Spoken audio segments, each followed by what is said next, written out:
Premo Atu Ahaye Peace 104.3 FM. Okay, 101.7 NEAT 100.9. Ya worship house Wabeka Junction Accra. Hello 101.5 Wedum Kumasi. Oh my ma. Ya mamu nyina.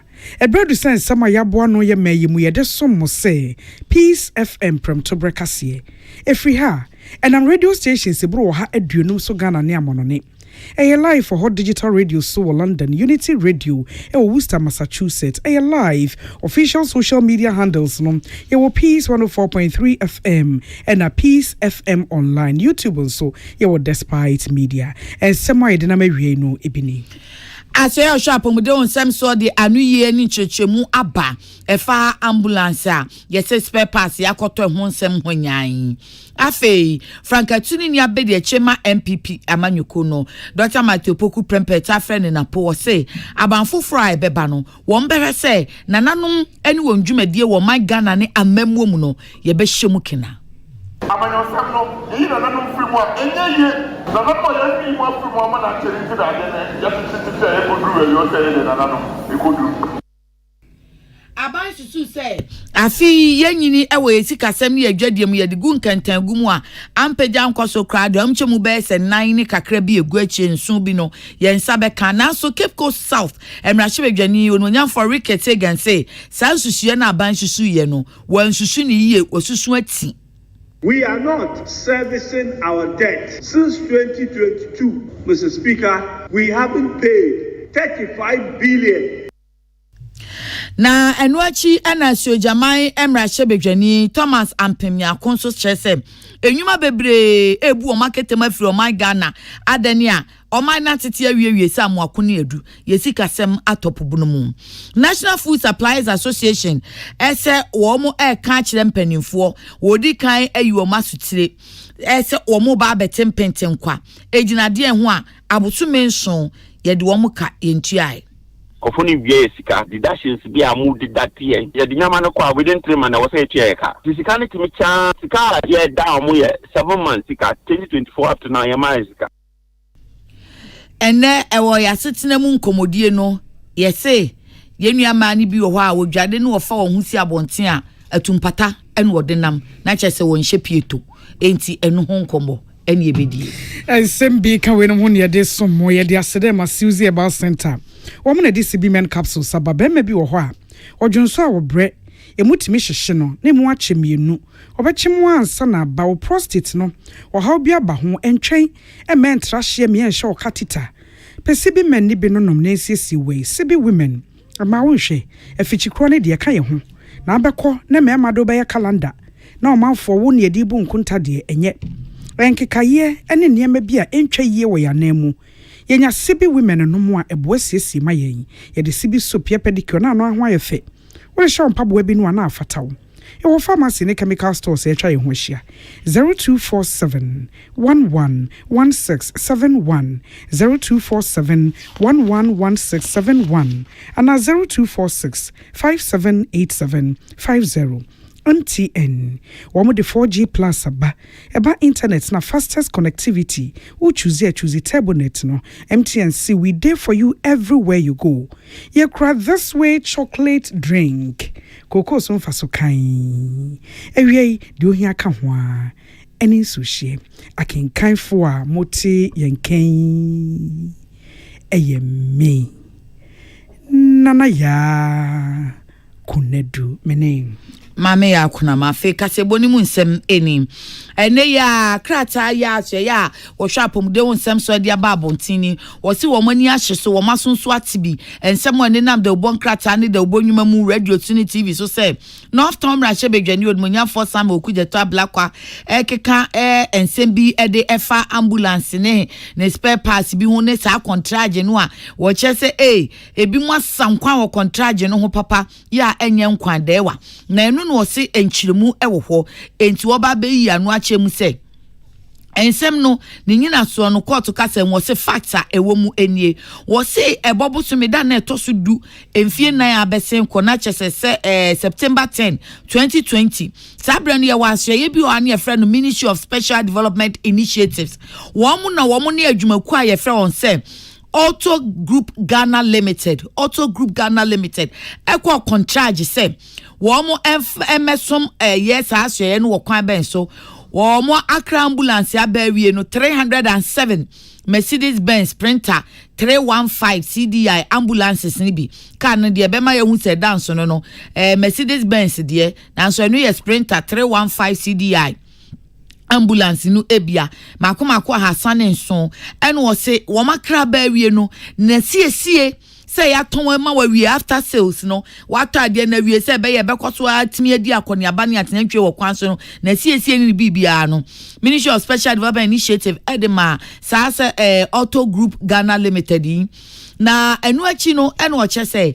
contract na wo de ma ye no ministry no e kire Auto Group fo no say wo mo enkire wo mo budget wo mu de be yes asiesie no maintenance ni after sales no wonum enkyere any spare parts any wire de wo kan se lubricant ya wo de be gum no se de be ya car no betimi adi akonia ba bia sa pepe so na wo mu de ba ye Auto Group for wo se free sa contract no e ba ye no Ministry of Special Initiative no enso ehwe hu se ne fa bia wom no wo ye kwan no wo fa so a wo tua wo mo kan ye se afi bia budget ya ye de be ma sa ministry no enu abi ena no oyi no de atua Auto Group for no eka enye se no wo twa budget puduo bi da ba bia wo de yesa nemum wo yi ta so any free one se Ministry of Special Development Initiative eni wo biem emum ebeye secretariat eti obenya de friend say Special Initiative Development Secretariat no ena secretariat no so ebe hweto a contract no a na asoye sa abre na ewo ho no a afiti ase no wo hweto aso wo say be say afimuni March 10 2023 ena Chief of Staff office e de beto asoye shop mu de won senso anim say mon hwe kwan e be fa so ambulance ye be kwaso asiesie adani efri say Parliament say budget na Special Initiative Development Secretariat wo mo be gi ministry anase egu ministry on be sha nan e de adwuma no 2023 no mo se sa budget no wo mo pene so mfa ma wo mo ye mo wo mo approve am wo mo mfa nkoye sa service no the Chief of Staff ebusa aso shop mo don sem mbo den na yatumi ahwe se sa ambulance na siesie ne ho aka no asoye mo betumi atua ho ka no enti wo mo do mani kan ka mo do mani kan enu na nam so ma asoye ne yesa eni entwa kratai nyemfa nkoma yesika sem so afo eni asoye no se yesre wo mo ada wo mo ma yendi bim krata na se agina mu krata letter of credit ya ne bo no esum be te se $34 million eni akire na enu no wo mo de ma ama ewo Auto Group fo no edimu said de be ya wo mbetumi atoto sa spare parts no de ama boss ambulance ha sane enso no na wonum ede aye ensiesie na esese wonum de ye no wo se ebre a aso shop mdu nsem so chokrata nkoma aso ehwe sikasem so no wonum so sa so krata no wo mu yi ano na wo kan so ye nya sa 34 million ni achie na mu busa ni nyina emom no emu be 10 million ene ye benya ye de ebeboa mo na de aka no mahwe se ne mu de mani be kan na mbetumi akọ pomdinsi achi ba ho ama wo mo nso aboa mo o se sa bra no ye ni ba ye no ena pomdinsi achi ba afọ no nso ene Ministry of Health enkita wudie ene Ministry of Finance se anu ma begina kuom yensa Ministry of Health na chokoma Ministry of Finance yi wo ma no aka se ye nya ni nyina de ebenya nie mofo ani kan ene e bi kura mbetumi akọ aha de ahwe pomdinsi achi ba aso ena enti onum chokrata ekoma pomdinsi achi ba ma pomdinsi achi ba fo no so yes a ene ye so ye budget na ahye hwe pomdin nsem so de ma ye afibia no ye betumi amamumu ohamu nchemu edu 10% ene enso ye benya ede amamu ofisi ye de no kra no Parliament approve ya wie nti entimi enko emoro saa na enu no se ahye hwe pomdin nsem so kan sisi dua penjan say service provider the ohwe sie ambulance no aye Ghana Auto Group Limited yentua sika bia eye $34.9 million enfa emman wo babia de biara da enu achi ahye no say wonum de o mabresu o mo hwe say cars no mesi waduro so ananse nkabo so enti kwan bi on befa so a won besiesie car no amatumi adi atenantwie akwa na afa ya afo na mprempremu ananse putupuru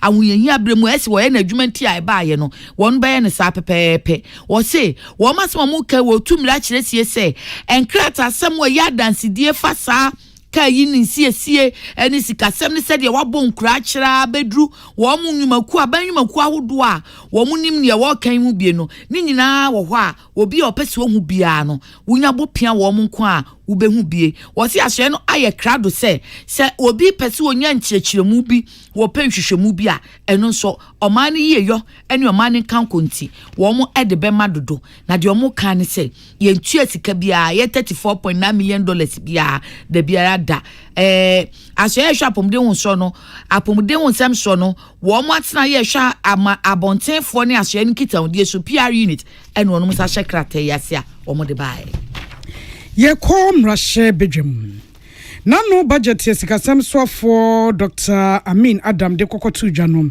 rashe bedwafo free ase ya wodi ho nkomo na nkomo no mu na Cape Coast South rashe bedwani onmunyafo George Kweku Ricketts Hagen de to dwase empuntuo no aban se oman no efrase enya ewo yesikasem mu wo chese enya de a enese de oman no susudua ejina pe ene asem omde betu dwa no gidi se etesa apoti na wachirem se baabia oman ne ka ejina wode de to oman no de yewo de oboni fa ne GDP ne ho a esipai etisa ugina ho ehwe eka yede ene GDP no na wo kasa ye mpuntu akona nim hanche mu enan ene achipo ensom 4.7 na hwehwe aso wo se ye kasa yi Omaine kaya wodie and nam $35 billion. Enunti enkuntabone bi ohon mu a ogitu mwenye yi.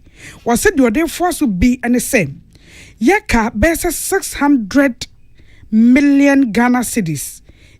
Enono eye aban edie ya womo abro egu honu ebi wodi bubu bonkonta no a woje nsusuye ene mpunto e wosikasemu enkan kwari tumwa na eno so enye yi wo se de beka kire bi ene se be frase atua eka ye de ewo amonone no eti maye nunu ye ho ensre.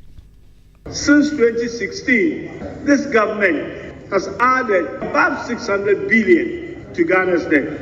Mr. Speaker, I have said it and I will say it again. We are not servicing our debt. Since 2022, Mr. Speaker, we haven't paid 35 billion. The debt has not been serviced.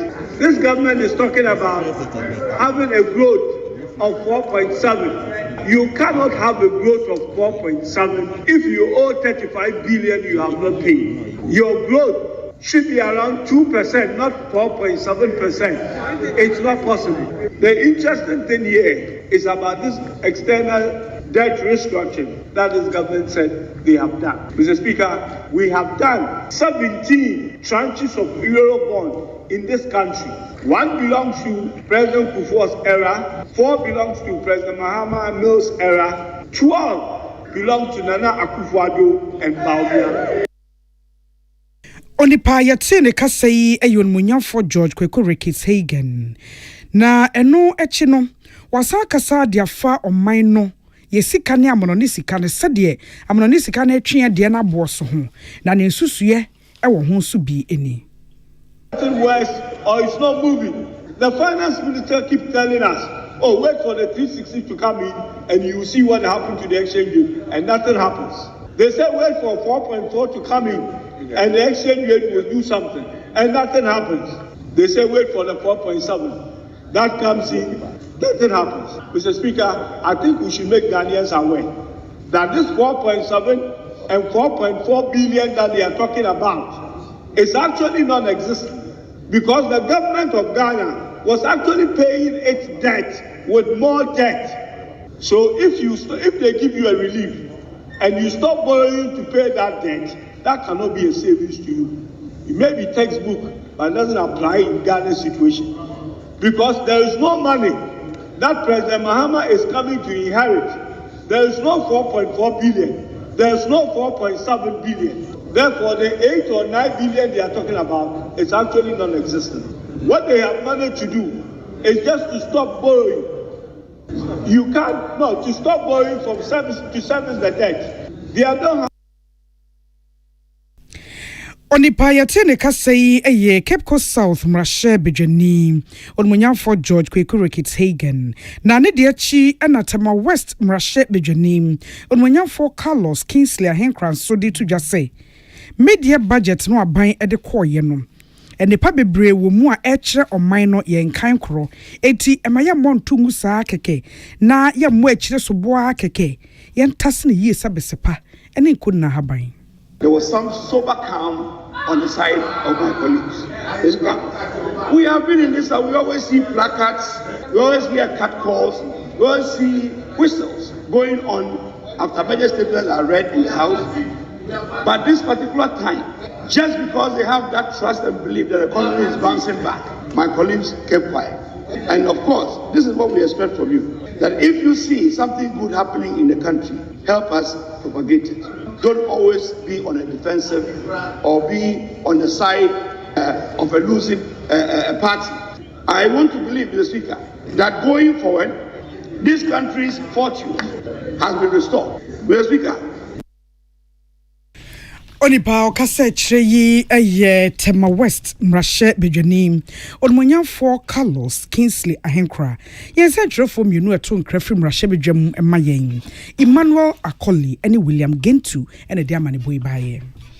Dia wobo frankatuni ni chidom wo MPP amanyoko ni Dr. Matthew Poku Prempeh ta friend se napo ye bo ni di de ode ne ho cheche nananom ama wo mahunu se wono ena wobo Dr. Mahmoud Bawumia chidom wakwa akopie mu wapue mantam ni mu wakọ akuapema himfia ko hu okuape hene na enu achi enso akoyi adomhwedi ahimfie ewo new job nananom atena nkonya akoda ne ho adi ache wonom na ehwo no wodi tu dwa se abanfoforo beba Dr. Mahmoud Bawumia bedi animu ono abo ni chidom no won bere se nananom anu be bini mu bi na de omo be kanso aban no de be ye adwuma adan a wo se sa bere no ane yesen nananom nya amanyosem ni aka nananom kasa bo ache omo yam se bibi mpo na nana bi kosusu a ochina nko obekan ye be kasa na na ye amanyosem nanso mpontu obeba nananom ka ho bi wo mudi mu akotene pa enti wo se wono na ban woni Dr. Mahmoud Bawumia ban na Dr. Bawumia ban obeba ni chidom no eba won be hwe hu se nananom susuye ene wo mabache ene wo musua hunu a wo mbetumi ede aboa ma mpuntu aba no yen kan hye wo be hyem kena ama nananom nso yate wo mu ne Apana nananom nyina na so ya pacha bi man so sa party na independent new patriotic party osoro no nananom no mu dia na eto dia achia ne po ye rafi se nananom ene kichiye ene mu ja ese ye so akoso ba nananom mo ja kwa de dia ma ese ye so no twa mu aka ka ram so mo ka amanyosem enye den amanyosem no yi nananom fi mu a enye ye nananom ya fi mu afi mu ama na chere ti da de ne ya titi e ko duru we yo se ye nananom e ko duru no de oba na mo pa e no ti bi ni na mo tu ni fo pai na mo che de pai on ti bi ma ma ye ma pani no no kwa ngwata ba ni no to ma ni nananom o so ni nananom sija o so ni nananom trafe no mu se e ye mu na mo ya na mo dia mai sai ye ko ni na go bo fi ye ya se na no se be ni ami ye ni ami ne se mo mo dia de mo dia bre mo so no mo e chi e twa sana mo start ye no e ya tia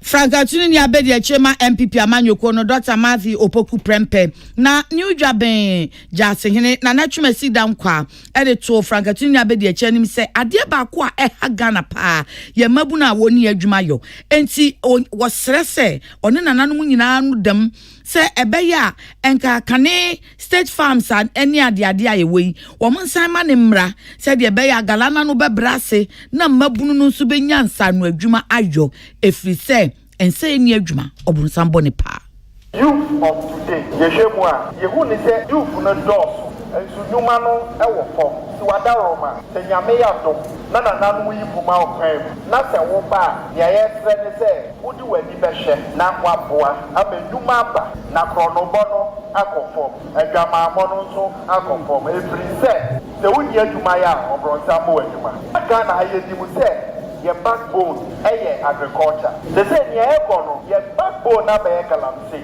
If you say yes you na say kofodi a hanen and pattern you grab it. Nyame na ye atom say your gold na bi ni pattern mo. And your gold ka say it's your best round. Say wo be. E bi no ma ye bi. Na new team ye be here. Say ye di that one free mu dia. That's be wada Roma. That is that one e o Ghana. New Jabin, Jasehine, Nana Chumesi, Dankwa, Michael Akofi, na Diamani by. Onipa wo gyina muama NDC amanyoko ewe futu abato mpesa so ewe mfifi mantemu Dr. James Kofi Annan de atodwa se asembia na no tan kuo mane ba kwa twero e de akoma party fo se ne honya akono ma party ma na dwuma nso ani ewo afutu enu nti ontimi muwa NDC no wote ase a enye yie asem ne sen Abrantie baako ya wo yosuku ni e University of Education Winneba na wasan so ten kuo maten no tertiary education institution network NDC kuo ya suapon ahodo emu ekuo beyi Daniel Pamo wono na atwode akwa party mpanimfo se wo hwe ahokeka Dr. James Kofi Annan edi NDC anim afutu a enkonko wie yie wonyini ni enti party ne hwe na wo munsi ginaye bi wo ho a no momfa ho adwene na wo monsesa wonsa no na sasem yi na Dr. James Kofi Annan say eye ne nwanwa eno nti woni Peace News edi ho komo wo se de di nkan ne ho bedwire ne pa se NDC ni mapa ebetimi akwa saa krata no edi afa ne ho na wo de ato ne ho mpen afei de toso mienu ene se obia wo se de osi eye na ade na aba futu a MPP ko no mu no sika na ekasa eto no susu okutane susue ne na de ye yesronko a wode eboa edi sa adwuma no ana abontoa edi aboa party no enti sa wo yakon ente kwan a wo fa so ye bibia se a ne papamu no ubisem atebisa eni agro na wonto ho pe entwere ho krata se onipa ne ntimi nye eti enyini firi ho NDC yentumi yan campaign today other constituency mesma wo the ewo efutu constituency nipa kono a ocho article no I'm the on sase na minje ni studio our constituency wo metuma akade I am one of the most hardworking parliamentary candidates in the central region for NDC just minyoka say ya megudo a mero football tournament involving 48 community. So in Pacono saw a foot constituency no one pampada and come to Manka or not there. I'm not engaging the youth because the biggest football tournament to have ever happened in the central region in terms of community football is happening right now in the foot constituency. Onipoka say Dr. James Kofi Annan enwachi wasaka saye edefa na hokeka ene de oye na wose wo ka ne pen e de akire se senya adwembone e na wode bedi na chia na wonyampa esusue papa e de ma party no a anamon bi wo ho a ontu.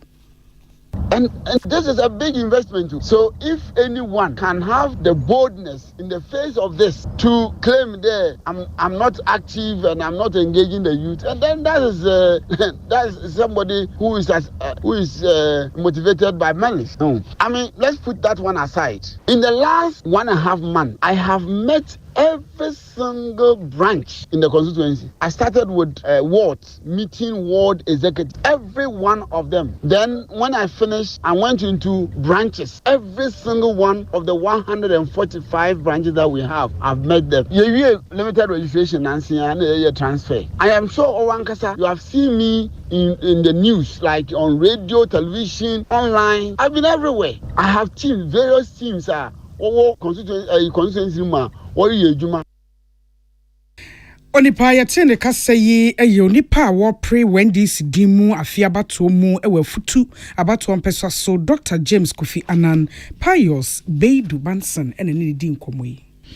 Eso jamai mrashe bedwani onimonya for Thomas Ampimya konso say aban ema Ghana ekachi woniema bebre mu wo so manfo no emu ani bre na aban na nkasa so bone ho so wo se na obeda besoy no adwumakuo we ya ye ekọ ya sesa yenkuku ne kaka Ghana de entumi ntina mu biem adan ya interest rate wo soro dollar yi so en edi mirika ya cedi so eta no ya woda fam wo ne nan niema ebema enka adwuma koso na peja na wo mo mufra ma no ne ba no Ghana yi wo makono se se de kan bi ni e ka se Ghana de se wo pe ba bi wa bibre ma sei abebie wunwuma Ghana na eyapono no ya bie no bagaya no se se ade enwuma ne mpenisa wo se won kan tue asoboa mpona no he ya nsu ha no ahotema nsu ha no ha sei kodu okra eba no emabiem afedi obehwe no kodu no eye pe no omabira chire no omko Togo no omabira chire no omko Benin adan obedru ha no mo a duties ni ade obetu exchange rate so na washiri na ya na eye wo mo ya sentisa no Ghana da achi no sai na esi ekoi empanifo hu ana na wo hwese nka budget no wo beti hu bibi na anu die afempa mu die ya no so ante hu hwe enti omu hia ya omu bobo hu semra chwe fiefo no eno odi sansemi etudwa. But as you see now, a lot of businesses are leaving the shores of this country. Junior has left, Global, Down, they have all left many jobs to other countries. It is so surprising that people today prefer a need as a business destination to travel to the country. So how can we protect them? I was surprised hearing the Minister of State and the Ministry of Finance posting about the history of He should know that they inherited the history of about 18.4% in 2016. That is about 800 basis points lower than what we are posting about today. Gupta has made a profound statement about this media budget review. And they said that your economic gains are not felt by businesses. And that is profound. Aso Jamai Mrashebe Jani Omonya for Thomas and Pimyako. Na Bosomchim Mrashebe Jani Omonya for ya was edutrim. And so dear your kaye ede esi ejene say. And Samunua honorable Kanya Hon Washe. One of the walker say, or my beer or my phone nima can kanu nima chrono, or my ni peja. Enti aban the free SHS aba ama sesia nipa dodo na nya kwan kosuku akosua de waboa wofo enti ahoyehia no kra no aban agibi afiri awofo kom. We have 1.4 million of our students enrolled in secondary education. That is where the money is. My government was committed to making an investment like none other in the world. Nationwide, 70% of our students are in boarding school and it's still free. Look around the world and see where you will find one. It took a bold president who wanted to change the course of history of his country to make that bold commitment to free secondary education. And within 7 to 8 years, he has committed the resources to change the course of history of our nation. That is where the money is. And the money will continue to go there so far the good people of Ghana do us the honor and give us the privilege to continue beyond the age where we change the course of history of our nation. Bosom Chimra Shebejani Omunya for ya Osei Educhum na Yetin Ken William Gentuni Manuel Akole no den crave film Shebejafie ebae. National Food Suppliers Association for the to just said the near America Crono. And we must say, ya Dr. Sayo Duchum Dano and she ya. One more better one said, den at the achre or mine. If we say, one bet me a bunkunta sabo sume and soon in ye sika, I was a bind the mom where car bind dear, a bind entry a quone same. One would in your name and in your mare was sour day ama or shall quite pass senka, one more a sika beba. The son said the penny for a yenti. I say boapaye boapaye bi epese ye diti omodwuma wo mo ayem won kasa mafo a woni kwaku amedome ani peace kase bofo twetwe nkomo no se de san ko machi kura ye sika bi aye san tete e de firi o ma ho yirem wonu so betimi akasem 3000 Ghana cedis bi aye tete no mote ase a enye yi na no so aban ka se e ka ye de wo mo no wo hanche mu aduasa 30% wo mo de sika no ama nanso sika no emeka won senti wo busa se sika no e wo hen Kofoni vie sika deductions bi amu de datie ye de nyama no kwa within 3 months was say tieka ti sika ne timi cha sika ye down mu ye 7 months sika 2024 up to now ye ma sika na say omo amount about release 30% on pamaye na ye nim say ye tia tax withholding tax of 3% but Omotivia, Papa store for instance, no, was at another 3%, 4%, CSCM, in Semubia, Emma, Obetimia, what to me, tax, I said, I retaining me over 300,000 Ghana, up to now over Ghana. My, and he said, oh, yes, Sina, a Janan school Muba, why now, Oblemono, the implementers of the policy, or more, Mabo tires, Abo pancake, as he said, air conditions, no, Omuno Mugwejmano, my young chin, young chechna, Yamunaji Kayaji, yes, Reggie Kayaji, na Emuni Abaji. Wamu beje wei eye owura kwaku amedome wa manensi ha wo se wamu hyen mon omu hyen mon eni adwada yen hwe omu nim wamu bedwudwam wamu beka omu nsem ni pete si ni people ama omanfo atiase na omu gina no so abo aban kokose de wamu hwe kwanya eye wonsika Monday ya press conference na ya the yensem nyina atutokrata so achicha man centrofo se de be ya kwotena ho na yesi yenti ase se ye befiwa ye be da ho computer ma yesa be kan sika ye duane ho adwuma ye kwa ye de ye fufuo ye woma beko ye de ba yire beko ye de beans beko ye de dare beko ye de guns and towels e ho na be dware wo omo tia mo taye mfiri o je so mo kuyen na ye fi ufi de kase yesu e ka tire police for so mo pe say peace prevail there justice must be sought after and yes dia this are mutie sika maye omutia maye na omusie enye dwuma ne biom kra ye pe onipa okasayi eye woni e supply nuane ema oman e won masua so emu National Food Suppliers Association won kasa mafo kwaku amedome Portia Mensabonsu ene bo asem ya no baye yeah, that's what the chance mo no sitag chechefo no a omo che omo so ombeba be ya chechefo da chia de womo strike ye kona wotwe nsia enie ena hia babie gina na gina strike we so kra de na Austin Gambia wo ye nimdifo wa padie nsem se we kra na ye liga no chese womo ni aban kan sem bi ese so womo keka aban atwe womo de womo compose arbitration womo kan sem ya wie ye di asem abu aban ye wo chefa sitag fo so nyi womo chefa womo chefa edru babie ese aban ye ne de na afi na ntwentwentwen en wakɔhye NS achi NS fo ye de mo ye ne ye illegal energy technical minister en ye ntua mo ka no mo se mu gutu abi achi nsuo dawuro kra yare na ba wora mo tres kan so se mo ni mu bra ye wom no you don't know what time is it man so mo ni time ye wom a come on tres kan come ho mo ni ancho en ye so ye nko adwuma enti kan no kra de sack no mo ye nkakra se se ade mo se ne fu nyanya onum de ahyehye so en na mo mai nsu anu dami eye school fo no teacher for nkuma no mo etete o mama be teacher for no teacher trainees association of Ghana tag TTAG so ale Razak your president and wo say enti ya chefo yi o makọ strike na wotwe nsia na fo aduana mienu nie ye sori ani akotena school dam obi anche enti obi anka bi mayen enti ye na ye de adan ye nya momobo ana ye nka Ghana krachi nso na no dem obob na de on se behwe final year for I say by now ye try your medicine ni ya try your final paper ni akofie no sesi aye nim ye hyebre wo mo nso a wo ye level 100 for afa ni wo mo aba ese se ye orientation bi mo mo hwan na ebu a wo mo wo se na mo amunim suku mu asetena adesua ya na afa na wo sia badwen hu sikasem na da ben na strike ne kura free honom no eno nso ho adwendwen ne hu tipaye monka bi maye wate na teti akra de ade a chene asori a ye ninam school mu wo jinje bache sa na ade asa enti obi ankan asemi bi maye.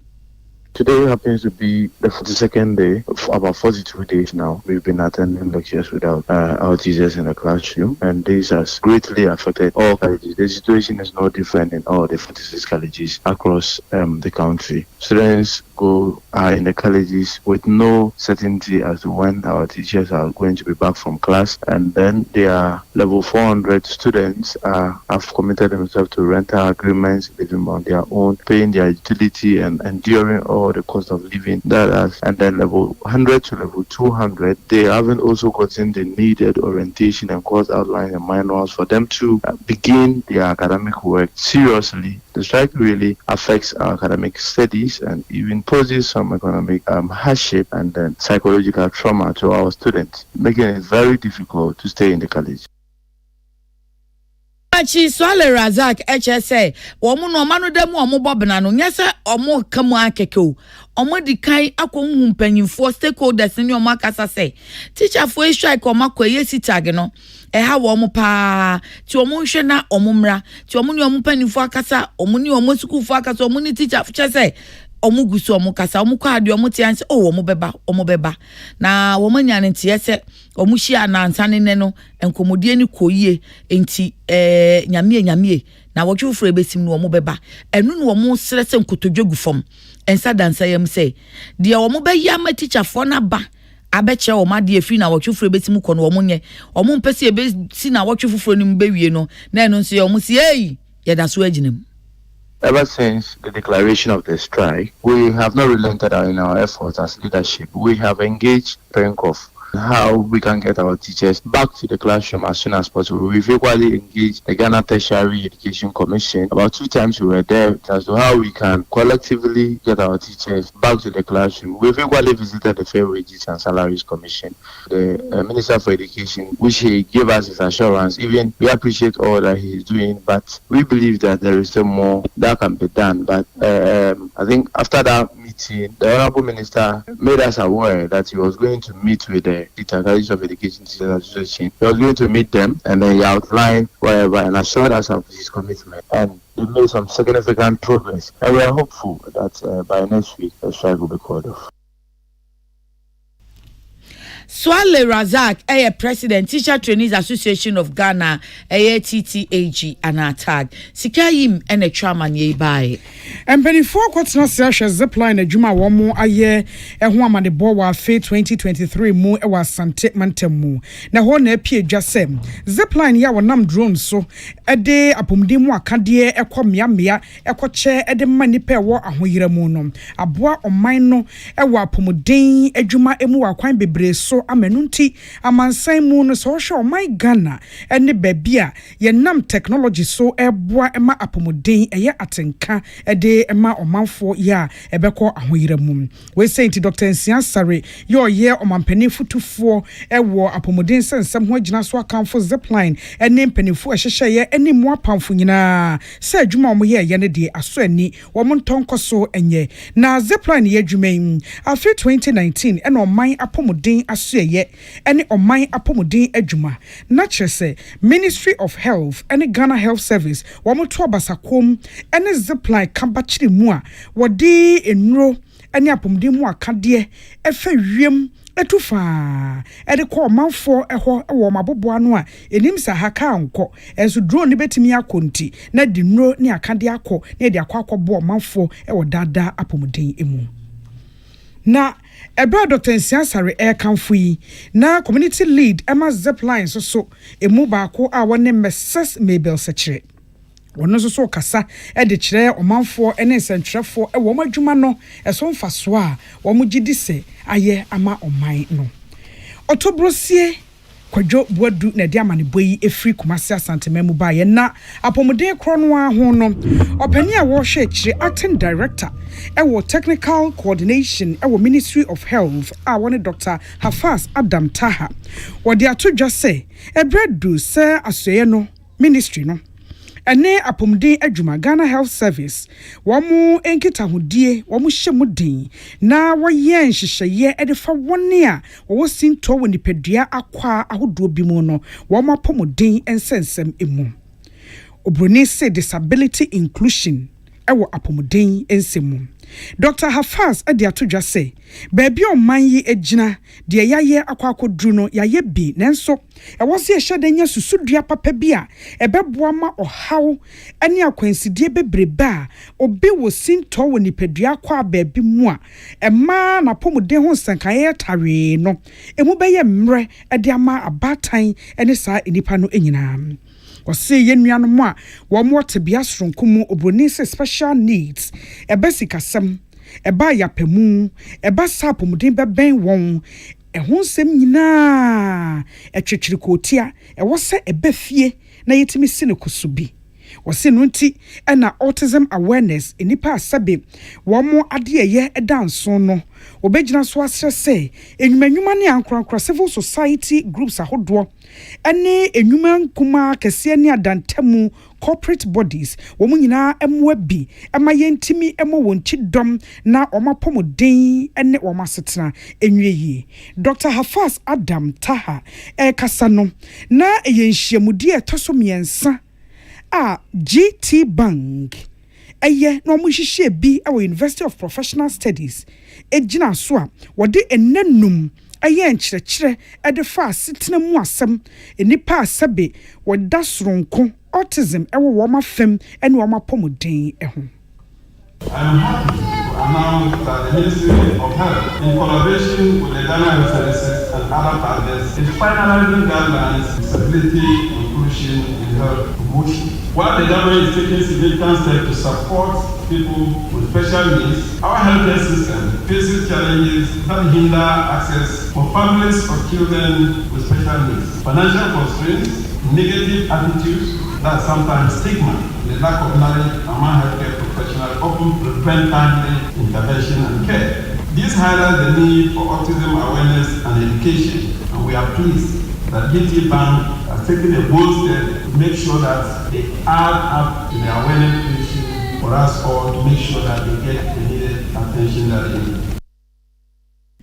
Onipo kase Dr. Hafaz Adam Taha ne de chi and a neurodevelopment pediatrician bakwa wo Greater Accra Regional Hospital de ta friend Rage Dr. Yvonne Nanama Brew and so esre about time pa say obepa won chew wo mo me wo sa tebia no mu no wo mo nto na saram brano won fo mo kwa ya sabia afei wasra about time say ehihya hodo a wo so mo ye de mamofra no akadom betimi de adi agronom ne omo fefo asne so kama no eya won prebi so mamofra no and our class there the way odini padi kita ho ye agro ese akla nyanka odini be di agro so osu aboko be so ni mu eni nyamasa no oni na ma akwala etimi hu how aye ni nimpa related akwani we below 3 years now we nya sa opportunity na obetimi enya autism because na dwe no ensua how aye ni nimpa edi kita ho that is very very important iti example ni say akwala ya won fresh na ni mami ato tablet no dia to akwala nani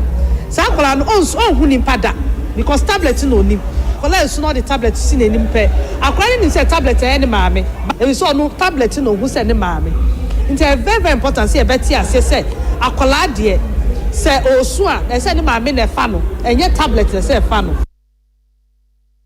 Onipo kase chei eye Dr. Yvonne Nanama Brew Gladys Boache amanebo ini ye gina we so ahomeka se boy so ato abofo nkra mother Roma ye ba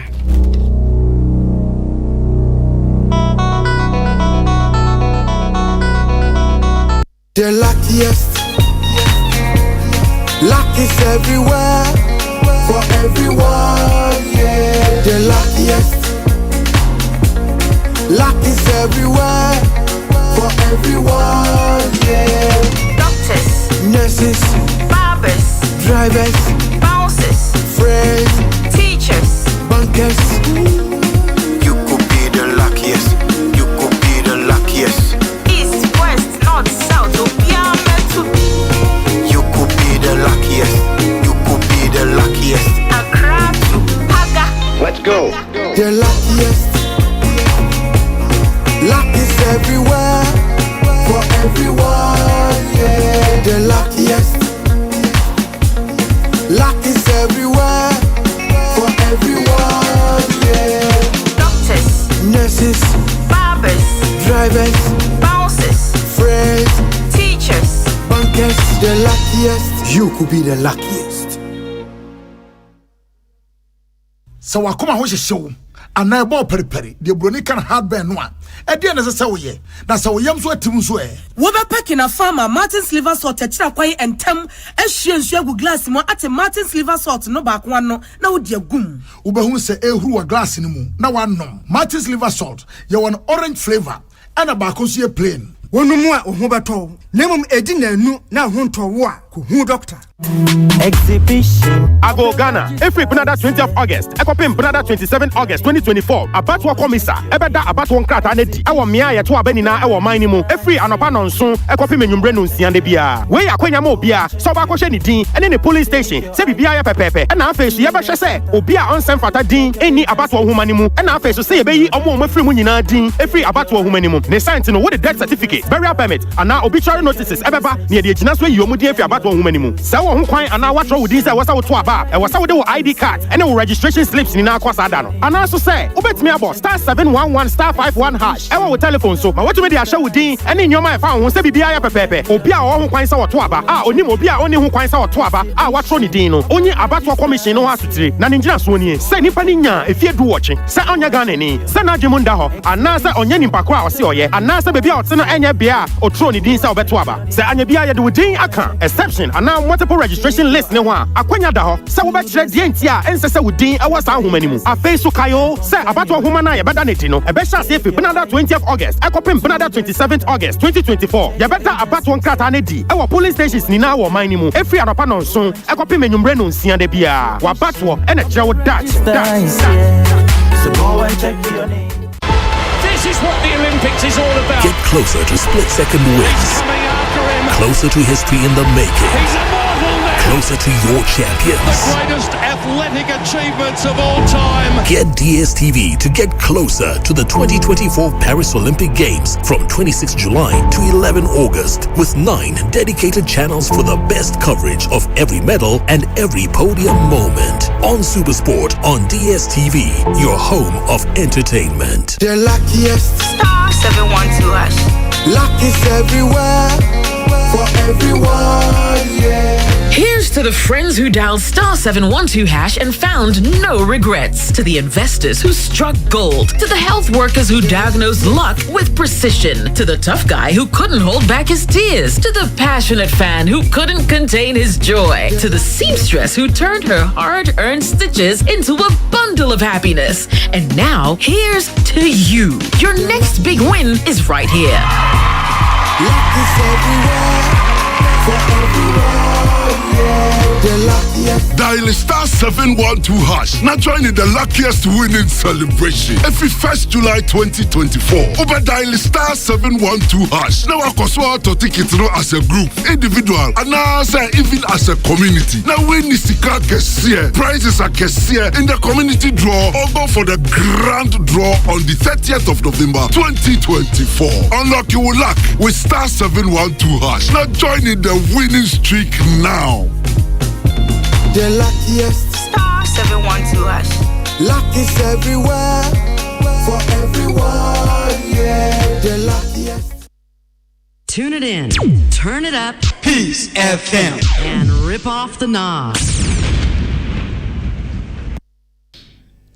Abjanfo ye mamumo matwa ya me adai ho akwaba fei ye de asetena mu nsem lifestyle no ne ye de bremo ye hu se ne topic no amanfo interest wom doson nti ye kan tumpata no amanfo se ya de omotoma na ye tumpata na de on shedro so de ye kwatere kwa ene mpacho e mani bi pia ye kwatere kwa enye tumpata etumpata de na chese omotoma nti ya yenkwe ena unza kwatere kwa so de bu bebebri kwatere kwa so be mountma di onu amu obey oba yo hwe nkata hwe so ya me da se ye tie fodo fo ye da mo ase ye si etuo enya achigina ena eto se de to da na ye fomo a mo correct ye mo kyerɛkyerɛ ye de nan esi kwampam no ya na ye ni so pa esie ne kaje ni aseda afei dada sitena mu kasebo no enie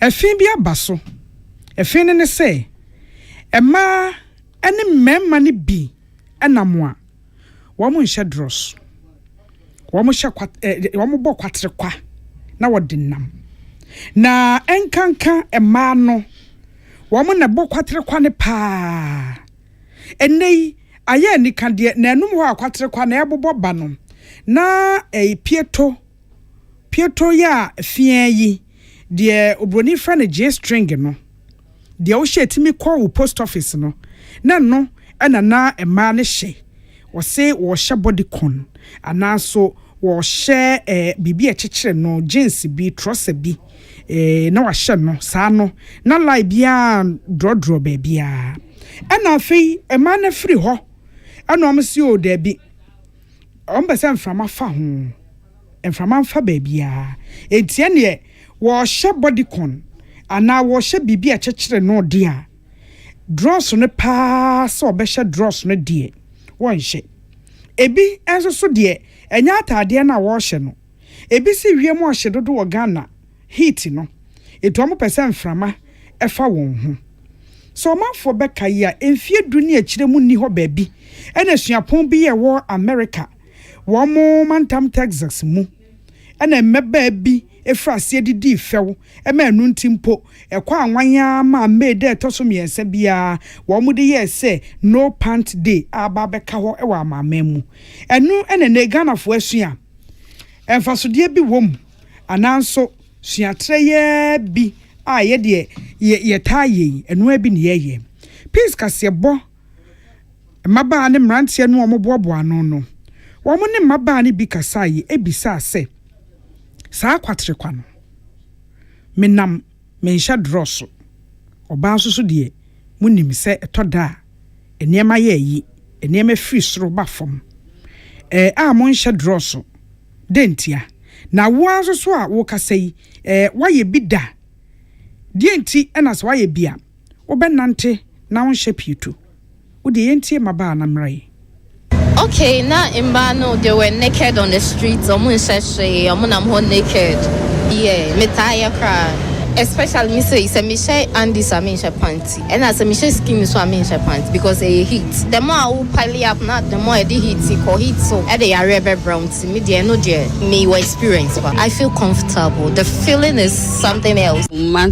But sometimes crowd feel cry. You feel like one share just wear straight dress keke. Now when I'm baby, you wear anything. Now when I'm home, and only you're okay. My be damn will fear me. It depending on attire corona a shame I be a make out. Imagine say if I'm in a general biker or skinny I mean to me shape pants. At times so say we share attire now drew when on it's not nice. It be on my we share heats. Imagine say we share pants and jean or pants ne skinny or biker. Ya name or show there. Yana to me then sunny other stuff my me who TikTok that was 3 days today. But me when like I wasn't that happy with this. For me no that be I didn't go out without a pants because as a lady or as we human as a lady, why should you remove yourself naked? I'm not wearing nothing. I'll be walking on the streets. Everybody will be seeing you. It's a shy thing, of course.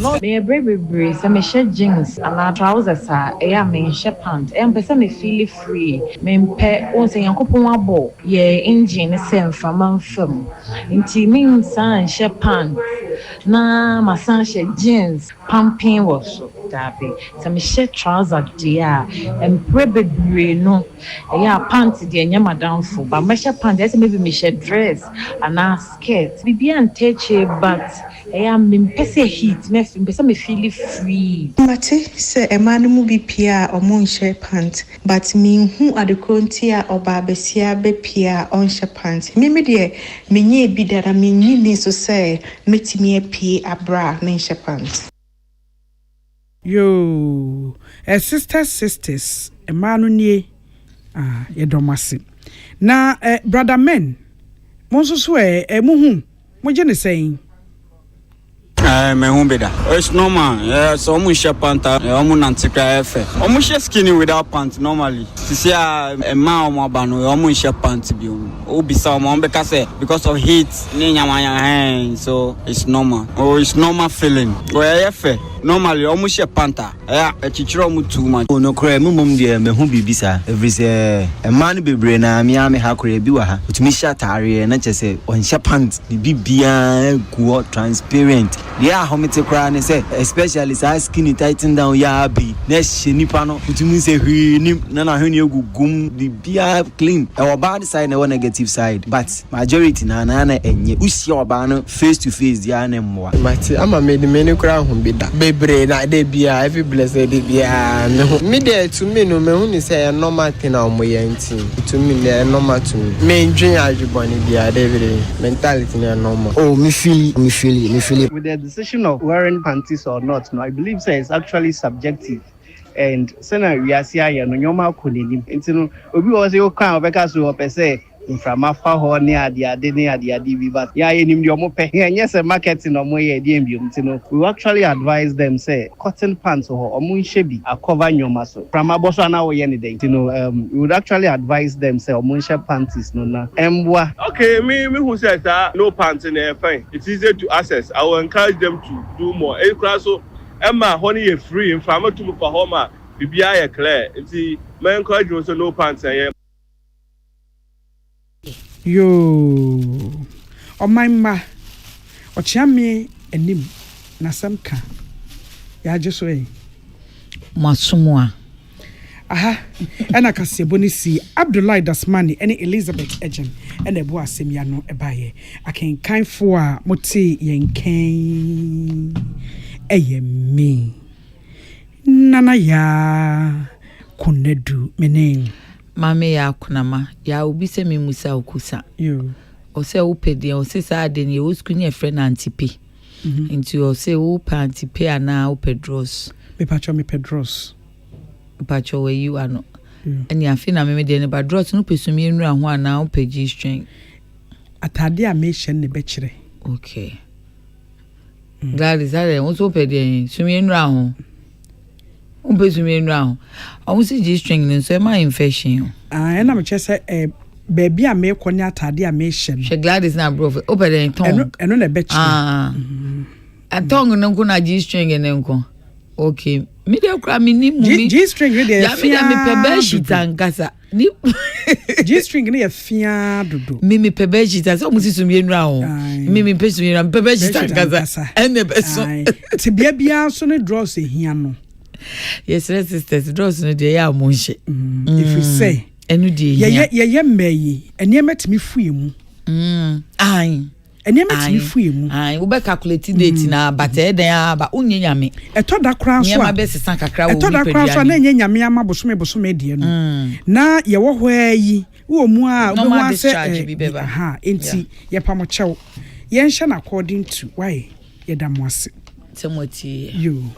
Ye de aseda Emma Susie about center for the CB men capsules e meme yo junso na meyi anum bi CB women oba kwa fiche na to ya wano anum bi afei CB soap ye de ye na ho yi e wo pharmacy ne chemical stores 0247 111671 0247 111671 and 0246 578750 MTN the 4G plus.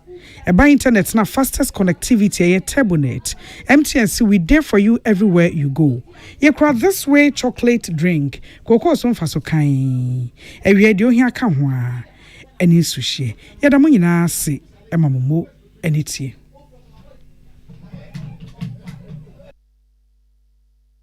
Tune it in, turn it up, Peace FM, and rip off the knob.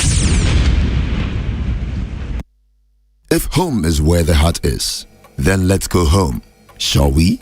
Let's go where the entertainment is.